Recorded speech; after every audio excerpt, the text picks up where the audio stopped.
ஒரு சாமியாரின் ஆசிரமத்துக்கு அவர் நண்பர் ஒருவர் வந்தார். அவருக்கு உணவு கொடுக்க விரும்பிய சாமியார் தான் வளர்த்த குரங்கை பார்த்து இலை போடு என்றார். குரங்கு வாழை இலை எடுத்து வந்து போட்டது. உடனே சாமியார் தன் கையில் வைத்திருந்த பிரம்பால் குரங்கின் தலையில் ஓங்கி அடித்து சாதம் போடு என்றார்.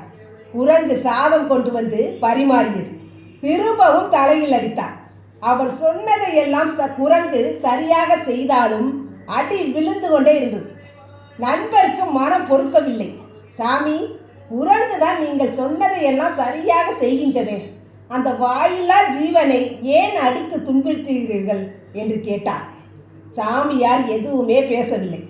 சிரித்துவிட்டு பிரம்பை தான் இருந்த பாயின் கீழே ஒளித்து வைத்து விட்டார். சற்று நேரத்தில் குரங்கு தாவி பாய்ந்து சாப்பிட்டு கொண்டிருந்தவரின் தோளில் ஏறி அமர்ந்து கொண்டு காதை பிடித்து இழுத்தது. தலைமுடியை பிடித்து பேர் பார்த்தது. சாப்பிட்ட இலையில் வாளை தொங்கவிட்டு ஆட்டியது.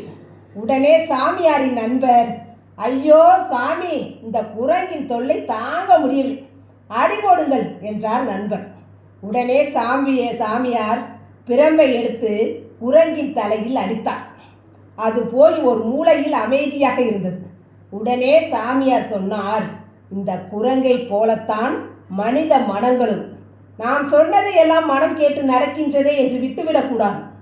சற்று ஓய்வு கொடுத்தாலும் மனிதனின் மனம் தாவத் தொடங்கிவிடும் என்றார்.